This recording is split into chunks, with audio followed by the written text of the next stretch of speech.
ஒரு psychiatric hospital ஒண்ணு இருக்கு. இந்த மனநிலை சரியில்லாதவங்களலாம் கொண்டு போய் வச்சிருந்திருப்பாங்கல்ல, அந்த மாரியான ஒரு ஹாஸ்பிட்டல். அந்த ஹாஸ்பிட்டல்ல இருக்கிற ஒரு 6 மனநிலை சரியில்லாத நோயாளிகள இன்டர்வியூ எடுக்கிறதுக்காக ஒரு டாக்டர் ஒருத்தர் வராரு. டாக்டர் மார்கஸ் அப்படிங்கிற நபர்.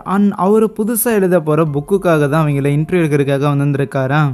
அப்படி அந்த மனநிலை பாதிக்கப்பட்ட நபர்களோட வாழ்க்கையில் நடந்த சில சம்பவங்கள் எல்லாத்தையுமே அந்த புக்ல நோட் பண்றதுக்காக அவர் அந்த இன்டர்வியூவை கண்டினியூவா எடுத்துக்கிட்டே இருக்க, அப்படி அவர் 6 பேர் கூட எடுக்கிற அந்த ஒரு இன்டர்வியூங்கிறது ஏதோ ஒரு நபர் கூட கனெக்ட் ஆகுற மாதிரி இருக்கு. அது என்ன பிளஸ் அது யார் கூட கனெக்ட் ஆகுதுங்கிறது தான் இந்த பேஷண்ட் 7ங்கிற 2016ல ரிலீஸ் ஆன படம். ஹாஸ்பிட்டல் செட்டிங்ல ஒரு ஹாரர் ஸ்டோரினாலே அதுவே தனியா ஒரு வைப் கொடுக்கும். ஸோ அப்படியே வீடியோக்கு ஒரு லைக் மட்டும் தட்டி விட்டு கண்டினியூவா பாருங்க.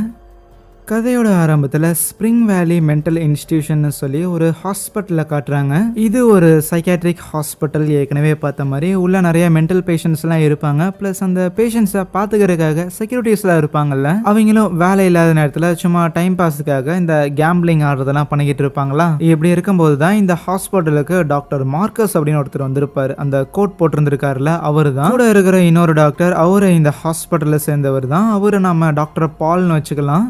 டாக்டர் மார்கஸ் இப்படி இன்டர்வியூ எடுக்கிறதுக்காக இந்த ஹாஸ்பிட்டலுக்கு வராருன்னு தெரிஞ்சோன்னே இந்த டாக்டர் பாலுக்கு பயங்கர எக்ஸைட் ஆயிருந்திருக்கும். ஏன்னா இந்த மார்கஸ்ங்கிறவன் நிறைய புக்ஸ் எல்லாம் எழுதியிருக்கான் போல. நீங்க கடைசியே எழுதின புக் வரைக்குமே நான் படிச்சிருக்கேங்கிற மாதிரி பால் அதையெல்லாம் பயங்கர எக்ஸைட்டடா எடுத்து காட்டிக்கிட்டு இருப்பான். ஒன்ஸ் இந்த ஃபேன் பாய் மூமெண்ட்லாம் முடிஞ்சதுக்கு அப்புறம், சரி எதுக்கு நீங்க இந்த மென்டல் பேஷண்ட்ஸை என்கொயர் பண்றதுக்காக வந்திருக்கீங்க, நான் தெரிஞ்சுக்கலாமான்னு கேட்பானா. அங்கதான் அந்த மார்கஸ் ஒரு முக்கியமான மேட்டரே சொல்றான். இவன் இப்போ ஒரு புக் எழுத போறான்ல, அந்த புக்ல உண்மையாலுமே ஒரு நபருக்கு பைத்தியம் பிடிக்கிறதுங்கிறது வேற, மேபி ஒரு நபருக்கு பைத்தியம் பிடிக்கிற அளவுக்கு ஏதோ ஒரு செயல்கள் நடந்திருக்கலாம், இல்லனா இந்த நபரே அந்த செயல்களை பண்ணியிருந்திருக்கலாம். இன்னும் சிம்பிளா சொல்லணும்னா, இயல்பா ஒருத்தனுக்கு பைத்தியம் பிடிக்கிறதுக்கும் ஏதோ ஒரு விஷயம் நடந்ததுக்கு அப்புறம் ஒருத்தங்களுக்கு பைத்தியம் பிடிச்சிருந்திருக்கும்ல. ஸோ அந்த ஒரு விஷயம் அப்படிங்கிறது அவங்க பண்ண ஒரு பெரிய தவறா இருக்கலாம். இப்படி அவங்க பைத்தியம் ஆனதுங்கிறது அவங்க மனசுக்குள்ளேயே அவங்க ரொம்ப ஒரு கொடூரமான ஒரு செயல்கள் பண்ணியிருந்தாங்கன்னா, அந்த செயல்களை அவங்களாலேயே ஏத்துக்க முடியாதுல்ல. சே இப்படி பண்ணிட்டோமே அப்படின்னு அவங்க வருந்தி அந்த வருத்தத்திலே அவங்க பைத்தியமா மாறி இருந்திருப்பாங்க. ஸோ இதுதான் பேசிக்கா அவரோட ரிசர்ச் பண்றதுக்கான கான்செப்ட் ஐடியா. இதை கேட்ட உடனே அந்த டாக்டர் பாலுக்கும் எக்ஸைட் ஆயிரும். தோடா சோக்கா இருக்கே தலை, இந்த மாதிரியான ஒரு டாபிக்கை சூஸ் பண்ணிட்டு தான் கரெக்டா இன்டர்வியூ எடுக்கிறதுக்காக அந்த 6 நபர்களை தேர்ந்தெடுத்தியோ. நீ தேர்ந்தெடுத்த அந்த 6 நபர்களும் சிவியரா சில கிரைம்ஸ் பண்ணதுக்கு அப்புறம் தான் இப்படி ஆயிருந்திருக்காங்க. அதனால நான் சொன்னது கரெக்டானு கேட்கும்போது அந்த டாக்டர் மார்கஸும் எஸ் அஃப்கோர்ஸ் அவங்களோட பேக்ரவுண்ட் தெரிஞ்சுக்கிட்டு தான் நான் அவங்க 6 பேரை ஸ்பெசிஃபிக்கா இன்டர்வியூ பண்றதுக்காக சூஸ் பண்ணியிருந்திருக்கேன். அப்புறம் ரீசெண்டா கவர்மெண்ட் சைட்ல இருந்து உங்களுக்கு பெருசா ஃபண்ட் ஒதுக்குறது இல்லைன்னு கேள்விப்பட்டேன். மேபி இந்த ஒரு புக்கை நான் எழுதி ஹிட் ஆச்சுன்னா கண்டிப்பா அதுல இருந்து ஒரு லம்பான ஃபண்ட் எடுத்து உங்க ஹாஸ்பிட்டலுக்கு நான் டொனேட் பண்றேன்னு சொல்லும்போது பாலுக்கும் இப்ப ஹாப்பி. ஸோ அதுக்கப்புறம் இன்டர்வியூ பண்றதுக்கான முதல் பேஷண்டா ஜில் அப்படிங்கிற ஒரு 27 வயசான ஒரு லேடியா வர வைக்கிறாங்க. இந்த லேடிய 17 வருஷமா இந்த ஹாஸ்பிட்டல்ல வச்சிருந்திருக்காங்களாமா. அப்படின்னா அவ 10 வயசுல இருக்கும்போது தான் இங்க வந்திருக்கா. இந்த ஜில் ஒரு 10 வயசு இருக்கும்போது அவங்க அம்மா இந்த ஜில்லை கொலை பண்ண ட்ரை பண்ணியிருந்திருக்காங்க. அப்போ டிஃபெண்ட் பண்றதுக்காக இந்த ஜில் அவங்க அம்மாவை போட்டு தள்ளிட்டாங்கிற மாதிரி தான் ரெக்கார்ட்ல இருக்கு. அதுக்கப்புறம் தான் மென்டலி பிரேக் ஆனவ இப்போ 17 வருஷமா இங்க இந்த ஹாஸ்பிட்டல்லையே இருக்கிறா. மார்கஸும் அந்த ஜில்ல உள்ள கூட்டிட்டு வந்தோடனே ஒரு சின்ன கேமரா எடுத்துட்டு எல்லாத்தையுமே ரெக்கார்ட் பண்ணிட்டு இருப்பாரு. ஒன்ஸ் அந்த செக்யூரிட்டி அங்க இருந்து போனதுக்கு அப்புறம் ஜில் சொல்லுவா, உங்களை மாதிரியான ஆளுங்க கூட எல்லாம் இருக்கிறதுக்கு பதிலா செத்தே போயிருந்திருக்கலாம், எனக்கு வாழவே பிடிக்கலன்னு சொல்லும் போது, உண்மையாவா சொல்ற, உண்மையிலேயே உனக்கு சாகருக்கு அவ்வளவு வாசனா, எதுக்கு உயிரோட இருக்கிறேன்னு ஒரு கத்தி எடுத்துட்டு அந்த ஜில்ல அறுக்கிறதுக்காக முயற்சி பண்ணுவாரா. அந்த ஜில் என்னன்னா, ப்ளீஸ் என்ன யாராவது காப்பாத்துங்களேன்னு சொல்லி பயங்கரமா அலறிக்கிட்டு இருப்பா. ஆனா இந்த மார்கஸ் இப்படிப்பட்ட ஒரு ஆள் தான். ஸோ சாதாரணமா பேசிட்டு இருந்தாலே இவங்க உண்மையை சொல்ல மாட்டாங்கன்னு சொல்லி அவங்கள எஜ்ஜுக்கு புஷ் பண்ற மாதிரியான ஒரு நபர். கொஞ்ச நேரத்துக்கு மட்டும் தான் சாகணும்னு சொன்னேன், பட் உனக்கு சாகணும்னு விருப்பம் இல்ல, வாழணும்னு தான் இருக்குது, சரின்ட்டு திருப்பி சேர்ல வந்து உட்காந்தவர். ஓகே ஃபைன், உங்க அம்மாவை நீ கொலை பண்ணல, எதுக்காக கொலை பண்ணனு கேட்கும்போது, நான் ஒன்றும் வேணுனே பண்ணல, பிளஸ் அது தெரியாம தான் நடந்துச்சுன்னு அந்த ஃபைல்லே இருக்கும் பாருன்னு சொன்னா. ஃபைல்ல இருக்கிற விஷயங்களை படிச்சுட்டு போறதுக்காக நான் எதுக்கடி இவ்வளவு தூரம் மெனக்கட்டு வர போறேன், நீ ஒழுங்கா இப்போ நடந்தது எல்லாத்தையும் என்கிட்ட சொல்ற, இல்ல நீ சொல்ல மாட்டேன்னு அடம் பிடிச்சின்னா உன்னை திருப்பியும் ஷாக் ட்ரீட்மெண்ட்டுக்கு அனுப்புறத தவிர எனக்கு ஒரு வழி தெரியல. அப்புறம் சொல்லணும் அப்படின்னு நீ பாட்டுக்கு உன் இஷ்டத்துக்கு ஏதோ ஒன்னுலாம் சொல்லிட்டு இருக்காது, நீ பொய் சொன்னா என்னால கண்டுபிடிக்க முடியும்னு சொல்லக்குள்ள, சரி நான் உண்மையை சொன்னா அப்ப என்னை இங்கிருந்து போகிறதுக்காக நீ உதவி பண்ணுவியான்னு கேட்கும்போது, நானும் என்னால முடிஞ்ச அளவுக்கு ட்ரை பண்றேன், ஆனா அதுக்கு நீ உண்மையை சொல்லணும்னு சொல்லுவாரு. அப்பதான் அந்த ஜில்லுமே அவளோட கதையை சொல்ற. ஆக்சுவலி அவங்க அம்மா தான் ஒரு மென்டல் பேஷண்டா இருந்திருக்காங்க போல. அந்த ஜில்லோட அம்மா ஒரு நாள் தூங்கிக்கிட்டு இருக்கும்போது சைட்ல ஜில் வந்து படுகிற மாதிரி தெரிஞ்சிருக்கும். ஏன் புள்ள என்னாச்சுன்னு சொல்லி அவங்க அம்மா திரும்பி பார்க்கும்போது ஜில்லோட கழுத்துல ஏதோ ஒன்று கடிச்சிச்ச மாதிரி இருக்குமா. அதை பார்த்தோன்னே பயந்து போன ஜில்லோட அம்மாவும் ஒரு கத்தியை எடுத்துக்கிட்டு அவங்களோட இன்னொரு பொண்ணு ஒருத்தி இருப்பா கேட்டி அப்படின்னு, அந்த பொண்ணுக்கு ஏதாவது ஆயிருக்குமா, வீட்டுக்குள்ள ஏதாவது பூந்துருச்சா அப்படின்னு சொல்லிட்டு அவ கத்தி எடுத்துட்டு அந்த பொண்ணோட ரூமுக்கு போயிருந்திருப்பாளா. அங்க இருக்கிற ஹால்வேலியே சம்திங் ஏதோ ஒரு கொடூரமான மிருகம் மொத்தமா கீறி விட்ட மாதிரி இருக்கும். அதுக்கப்புறம் அந்த பொண்ணோட ரூம்குள்ளேயும் போகும்போது அந்த பொண்ணு அங்கதான் தூங்கிட்டு இருக்கிறா. ஆனா நரகத்துல இருந்து வந்த ஏதோ ஒரு சாத்தான் மாதிரியான ஒரு உருவங்கிறது அந்த ஜில்லோட அம்மாவோட கண்ணுக்கு மட்டும் தெரிஞ்சிருந்திருக்கும். அந்த உருவம் சும்மா முதல்ல இவங்கள தான் மேல இருந்து கீழே வரைக்கும் ஸ்மெல் பண்ணிக்கிட்டு இருக்கும். அடுத்தது அந்த கேட்டிங்கிற பொண்ணுகிட்ட அது நெருங்கி போகும்போது பொண்ணை ஏதாவது பண்ணிருமோங்கிற பயத்துல இந்த ஜில்லோட அம்மா கத்தியை வச்சு குத்துன்னு குத்தி இருந்திருப்பாங்க. என்னமா பண்றீங்க அப்படின்னு சின்ன வயசு ஜில் அப்போ வந்து கேட்டிருந்திருப்பா. அவங்க குத்துனது வந்து ஒரு சாதாரண தலகணியா தான் இருக்கும். பிளஸ் அந்த இடத்துல அந்த கேட்டிங்கிற பொண்ணும் இருந்திருக்க மாட்டா. ஈவன் ஜில்லுமே அன்னைக்கு நல்லா தான் இருந்திருப்பா. ஆனா ஜில்ல பார்த்தோன்னே அவங்க அம்மா கத்தி எடுத்து துரத்த ஆரம்பிக்க, ஏமா திருப்பி இப்படியே பண்றீங்க அப்படின்னு சொல்லிக்கிட்டு தான் ஜில் வேகமா வந்து ரெஸ்ட் ரூம்ல ஒளிஞ்சிருந்திருப்பா. சோ இதுக்கு முன்னாடியும் ஜில்லோட அம்மாக்கு இந்த மாதிரியான ஹலுசினேஷன்லாம் நடந்திருக்கு போல. ஆனா ஜில்லோட அம்மா பாத்ரூமோட கதவுல ஓட்டைய போடும்போது அங்க பாத்ரூம்குள்ளேயுமே அந்த டீமன் இருக்கிற மாதிரியும், நம்ம புள்ள உள்ள மாட்டிருந்திருக்கா, அவளை அந்த டீமன் கொலை பண்ண போது அவளை காப்பாத்தி ஆகணுங்கிற மோட்டிவ்ல தான் அவங்க கதை உடைச்சிட்டு உள்ள வருவாங்க. அன்னைக்கு அவங்க என்ன அப்படி குத்துறக்கு வந்தாங்காட்டி தான் எனக்கு வேற வழி தெரியாம நான் அவங்கள கொலை பண்ண வேண்டியதா நேர்ந்துருச்சு, எனக்கு வேற ஆப்ஷன் இல்லைங்கிற மாதிரி இதெல்லாம் ஜில் சொல்லும் போது பெருசா எந்த ஒரு எமோஷனையும் காட்டிக்காம டாக்டர் மார்க்கஸ் இது எல்லாத்தையுமே தெளிவா கேட்டுட்டு, சரி அன்னைக்கு உன்னோட தங்கச்சியான அந்த கேட்டி அவ எங்க போனான்னு கேட்டா, எங்க அப்பா அன்னைக்கு அவளை கூப்பிட்டுக்கிட்டு எங்கேயோ வெளியில போயிருந்தாருன்னு சொல்லும் போது அங்க மார்க்கஸ் ஒரு துண்டுல போடுறாப்புல, என்னன்னா உங்க அம்மா உன்னை கொலை பண்ண பார்த்தாங்காட்டி தான் நீ உங்க அம்மாவை கொலை பண்ண அப்படின்னு நீ பொய் சொல்லிட்டு இருக்கிற.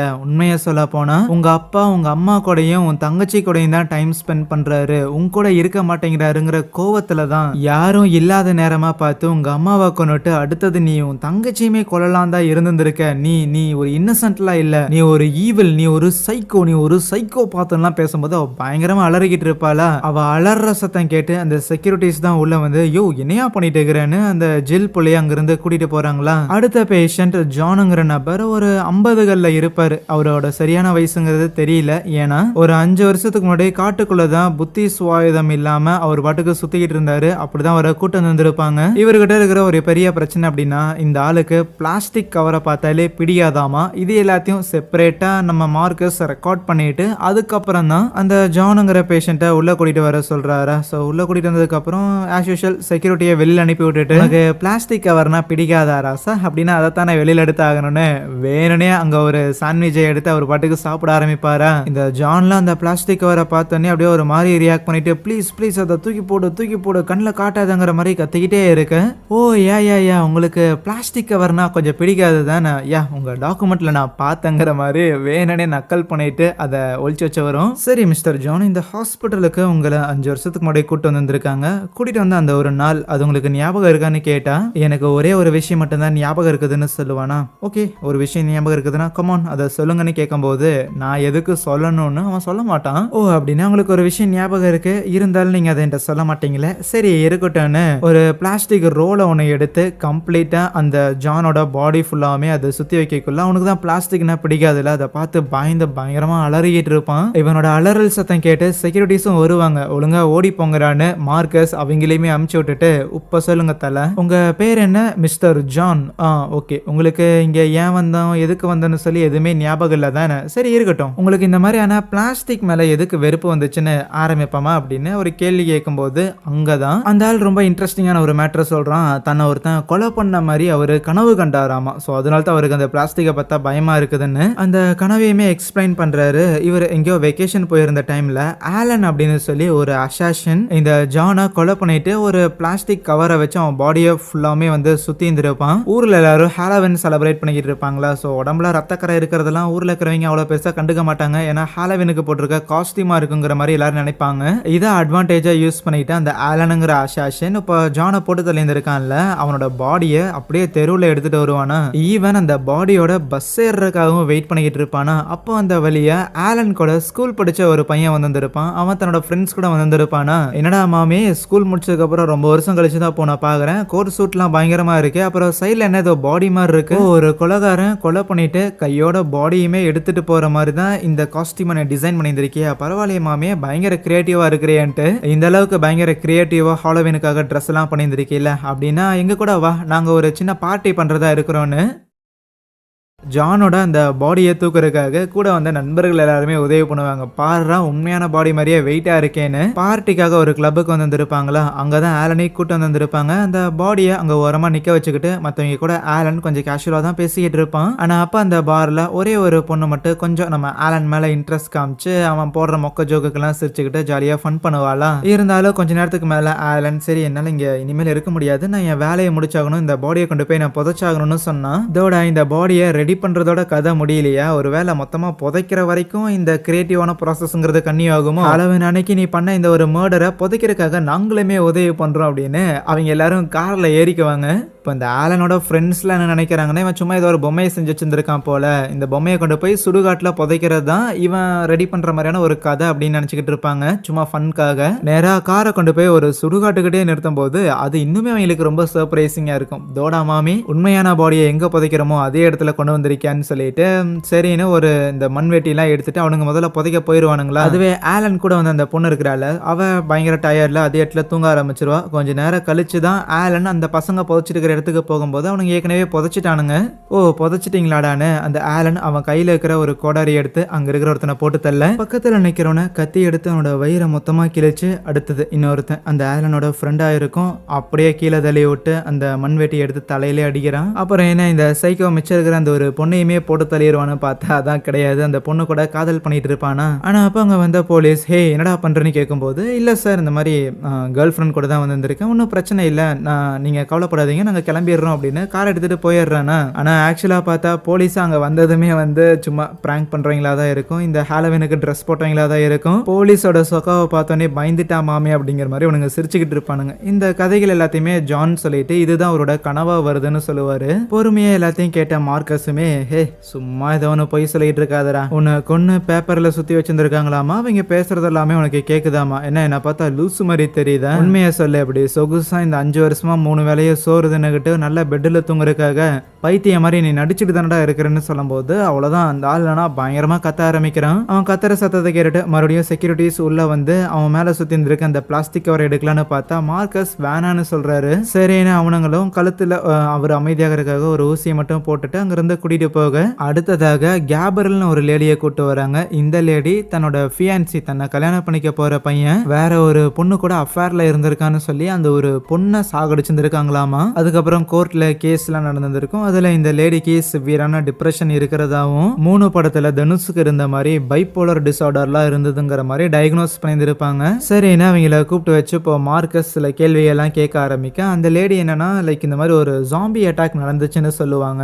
அது என்னடா கதைன்னு பார்த்தா இந்த கேப்ரலுக்கு ஒரு ஃபியான்சி ஒருத்தன் இருந்திருப்பான், ஒரு மொட்டை ஒருத்தன் இருந்திருப்பான். அவங்க ஊர்ல ஒரு ஜாம்பி அப்போகலிப்ஸ் வந்த மாதிரியும் அப்படி ஜாம்பி அப்போகலிப்ஸ் வந்த டைம்ல இந்த ஆள் ஏதாவது உணவு கிடைக்கும் அப்படின்னு வெளியே தேடி போயிருப்பானா. அப்படி வெளியில போய் தேடினவன் ஒரு பொண்ணு ஒருத்தைய கண்டுபிடிச்சிருந்திருப்பான். அப்படி கண்டுபிடிச்சு அவன் எங்க சேஃபா வாழ்ந்துட்டு இருக்கிறானோ அந்த ஒரு வீட்டுக்கே கூட்டிட்டு வந்திருப்பானா. ஆனா அந்த வீட்டுக்கு கூட்டிட்டு வந்தவன் பேஸ்மெண்ட்டுக்கு கூட்டிட்டு போயிட்டு அவன் மண்டையிலே ஒரு அடி அடிச்சு அவளை காலி பண்ணி அங்க செயின்ல கட்டி வைக்கப்பட்டு ஆல்ரெடி ஜாம்பியா இருக்கிற இந்த கேப்ரலுக்கு சாப்பிட்றதுக்காக அந்த ஒரு பொண்ணை இவன் கொடுத்துருப்பான், இந்த மொட்டை கொடுத்துருப்பான். இதை சொல்லி முடிக்கும் போது அதுக்கு மார்க்கஸ் என்ன சொல்றாருன்னா, உன்னோட ஃபியான்சி கூட ஒரு பொண்ணு அஃபேர்ல இருந்திருக்காங்கிற மாதிரி நீயா நினைச்சுக்கிட்டு அந்த பொண்ணை நீ சாகடிச்சிருக்க, ஆனா சாகடிச்சதுக்கு அப்புறம் ஜெயில் தண்டனையில இருந்து தப்பிக்கிறதுக்காக ஜாம்பி அட்டாக் நடந்துச்சுன்னு பொய் சொல்றே அப்படிங்கிற மாதிரி அவளையுமே கத்த விடுற மாதிரி பயங்கரமா வெறுப்பேத்திடுவாரு. அடுத்ததாக சாரா அப்படிங்கிற இன்னொரு பொண்ணு கிட்டத்தட்ட 15 வருஷமா இந்த அசைலம்ல இருக்கிறாளாமா. தன்னோட 12 வயசுல இருந்து நிறைய டைம் சூசைடுக்காக அட்டம் பண்ண காரணத்தால அவங்களோட பேரண்ட்ஸே தான் கொண்டு வந்து இங்க சேர்த்து விட்டு போயிருந்திருக்காங்க. ஆனா அவளை மத்தவங்க கூட்டிட்டுலாம் வரல,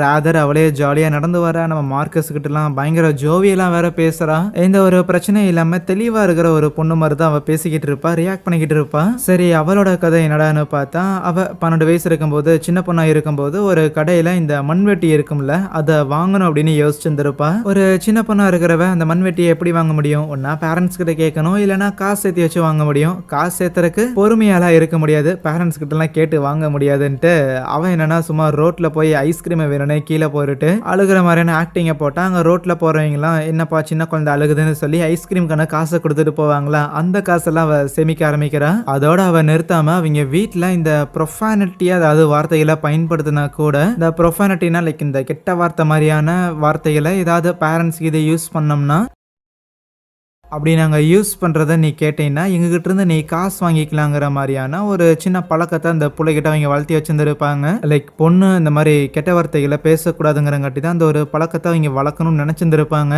வேணுனே டீ அவங்க மேலே சிந்தி விடுறது, அப்புறம் அவனை வேணுனே ஸ்பாயில் பண்ணி விடுறது, வீட்டில் இருக்கிற திங்ஸை ஸ்பாயில் பண்ணுறதுன்னு சொல்லி அவங்க அப்பாவை வேணுனே படியிலேருந்து கீழே விழுக வைக்கும்போது இந்த டைம்ல அவங்க வார்த்தைகளை விட்டுருந்துருப்பாங்கல்ல. ஸோ அந்த எல்லா வார்த்தைகளுக்கும் சேர்த்து வச்சு அவள் லம்பாக காசு அடிச்சிருவாளாம். அப்படி ஒரு $37 சேர்த்து வச்சு அவ அந்த மண்வெட்டியை வாங்கியிருந்திருப்பா. எதுக்கு வாங்கினானா, இந்த வாழ்க்கையை வாழ பிடிக்காம இந்த சாராவோட ஃப்ரெண்ட் ஒருத்தி இருப்பா, அவ சூசைட் பண்ணிக்கிட்டதாகவும் அவளோட பாடியை அவளோட பேரண்ட்ஸ் கிட்ட இருந்து மறைக்கணும் அப்படின்னு என்கிட்ட தான் புதைக்க கேட்டுக்கிட்டா. அதனால தான் நான் அவளை அன்னைக்கு நான் வாங்கின அந்த மண்வெட்டியை வச்சு புதைச்சேன்னு சொல்லுவாளா. ஓகே, சூசைட் பண்ணிக்கிட்ட உன்னோட ஃப்ரெண்டோட பாடியை நீ புதைச்சிருந்திருக்க, அவ்வளோதானே. ஆனால் அதுக்கு எதுக்கு நீயும் சூசைட் பண்ணுறதுக்காக ட்ரை பண்ணேன்னு கேட்டால் அதுக்கு சாரா கிட்ட பதில் இல்லை. அதுக்கு மேலே அவகிட்ட பேசுறதுலையுமே பெருசாக அர்த்தம் இல்லைன்ட்டு அடுத்ததாக ஜெசிகா அப்படின்னு ஒரு பொண்ணை வர வைக்கிறாங்க. அந்த பொண்ணு சின்ன வயசாக இருக்கும்போது அவங்க அம்மாவையும் அவங்களோட அக்காவையும் கொலை பண்ணியிருந்திருக்காளாமா. அவளோட உடம்புல ஏதோ ஒரு பேய் பூந்துருச்சுன்னு அந்த பேய் தான் அவங்க எல்லாரையுமே கொலை பண்ணிருச்சுங்கிற மாதிரியான வாக்குமூலம்லாம் கொடுத்துருக்காங்க.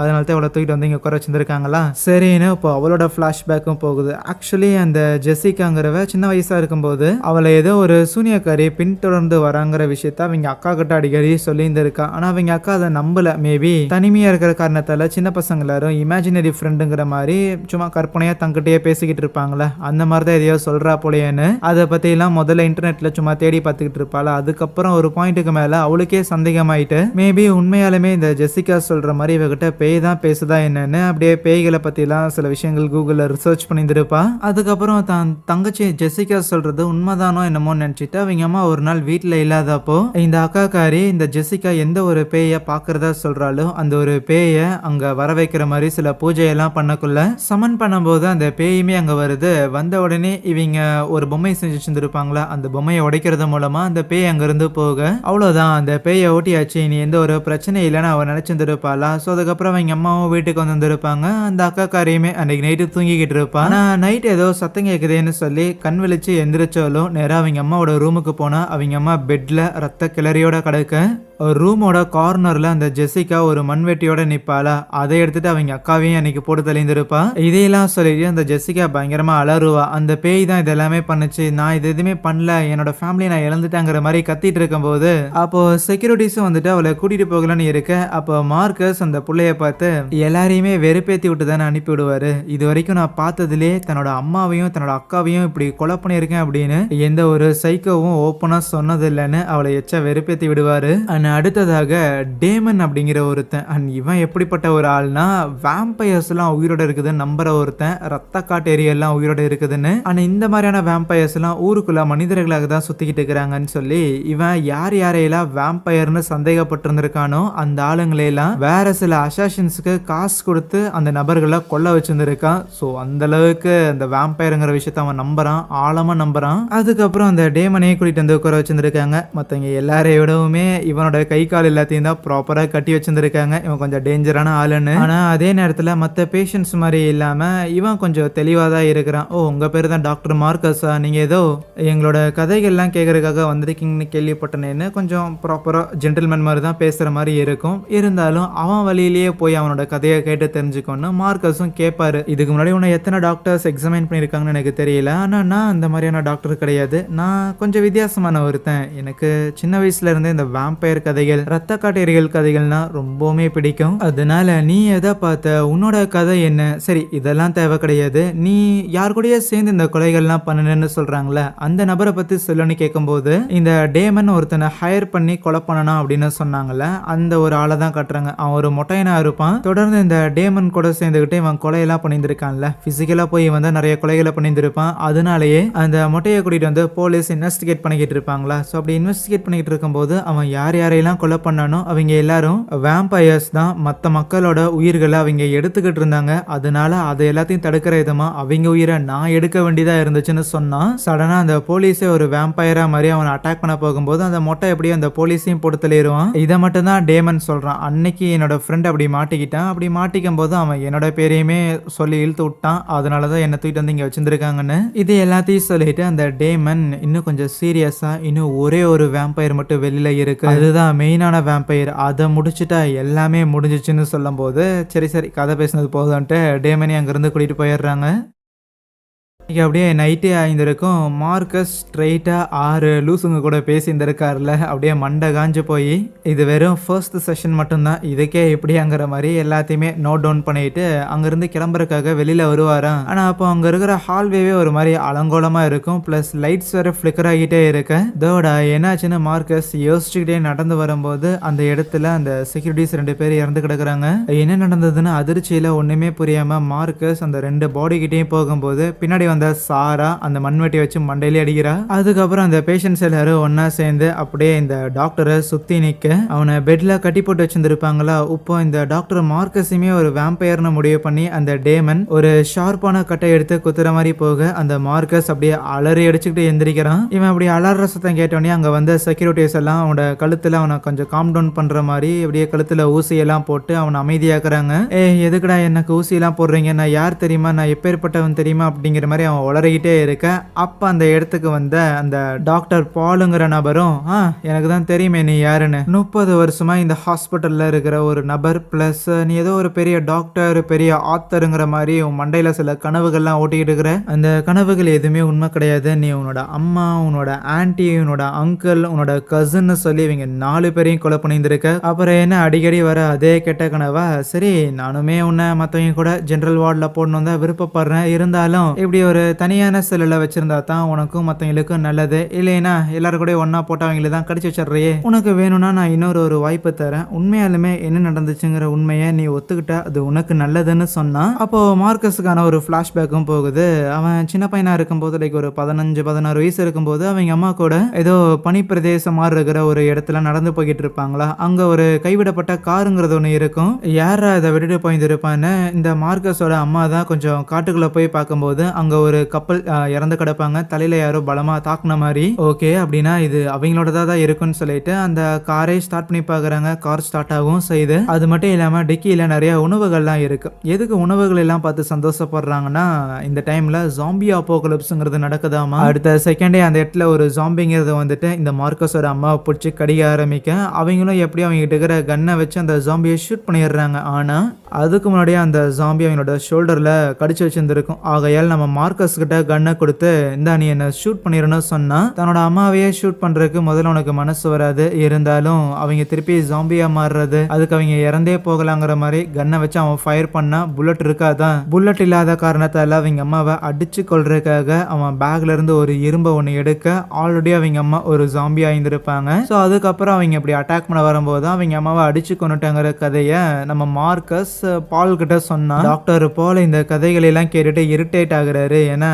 இவ்வளவு நேரம் ஒரு 6 பேர்கிட்ட நம்ம மார்க்கஸ் சில கதைகள்லாம் கேட்டிருந்திருப்பான்ல, பேய் வந்துருச்சு, வேம்பயர், ஜாம்பி ஸ்டோரி, இது எல்லாமே இவ்வளவு நாளா இந்த மார்க்கஸ் தான் மாறி மாறி இதுங்கெல்லாம் தான் என்னோட ஃபேமிலியை வந்து கொலை பண்ணுச்சு, நான் ஒன்றும் பண்ணலைங்கிற மாதிரி சொல்லிக்கிட்டு இருந்திருப்பான். வேணுனே சொல்றான் அப்படின்லாம் கிடையாது. இந்த மார்க்கஸ்ங்கிறவன் ஒரு மென்டல் பிரேக் டவுன் ஆன ஒரு நபர். இவங்கிட்ட தொடர்ந்து கான்வர்சேஷன் மேக் பண்ணி என்ன நடந்துங்கிற உண்மையை தெரிஞ்சுட்டு போகலாங்கிற மாதிரி தான் டாக்டர் பால் எவ்வளவோ ட்ரை பண்ணியிருந்திருப்பாரு. ஆனா அது எதுவுமே கிடைக்கலங்கிறங்காட்டி போடாடே ஒவ்வொரு இடத்துல உங்கள்கிட்ட வந்து பேசிட்டு போனாலும் நீ ஏதோ ஒரு கதையை சொல்லிக்கிட்டு இருப்ப, அதை உட்காந்து நான் நம்பிக்கிட்டு இருக்கணுமா? மொத்த ஃபேமிலியும் கொலை பண்ணிட்டு கொலை பண்ண அப்படின்னு சொல்லி ஜெயிலில் போய் உட்காந்து கம்பி என்றதுக்கு பதிலாக அப்படி ஹாஸ்பிட்டலில் உட்காந்துக்கலான்னு நடிச்சிட்டு இருக்கிறியாடாங்கிற மாதிரி தான் அவனை திட்டிட்டு செல்லை க்ளோஸ் பண்ணிட்டு அங்கிருந்து கிளம்பலான்னு இருக்க பாலோட கழுத்தை நெரிச்சு மார்க்கஸ் அவனை காலி பண்றான். அப்புறம் என்ன செத்தவனோட கையில இருக்கிற சாவியை வாங்கிட்டு கேட்டையுமே செல்லையுமே நீக்கிக்கிட்டு அந்த டாக்டர் பாலோட கண்ணாடியுமே எடுத்து போட்டுக்கிட்டு ஓகே நான் தான் டாக்டர் மார்க்கஸ், சைக்காலஜி உலகத்துல நான் தான் ஒரு சிறந்த ஒரு ரைட்டர், அது மட்டும் இல்லாம சிறந்த ஒரு டாக்டர், எனக்கான பேஷண்ட்ஸ்லாம் இங்கே தான் இருக்கிறாங்க, நான் போய் ஒரு 8 பார்த்துட்டு வந்துடுறேன்ட்டு அவன் போய் சில பேஷண்ட்ஸை அடிக்கிற மாதிரியான சத்தங்கள் மட்டும் கேட்க அங்கே இந்த ஒரு படத்தையும் முடிக்கிறாங்க. எனிவேஸ் மக்களை கண்டிப்பாக இந்த படம் இன்ட்ரெஸ்டிங்காக இருந்திருக்கும்னு நினைக்கிறேன். ப்ளஸ் அந்த ஒரு ட்விஸ்ட் அதுவும் நல்லா இருந்திருக்கும் நம்புறேன். பிடிச்சிருந்துச்சுன்னா மறக்காம வீடியோக்கு ஒரு லைக் கொடுத்துட்டு இன்னும் நிறைய இன்ட்ரெஸ்டிங்கான படங்களை தொடர்ந்து பார்க்கறதுக்காக சேனலையுமே சப்ஸ்கிரைப் பண்ணி வச்சுக்கோங்க. So yeah, thank you.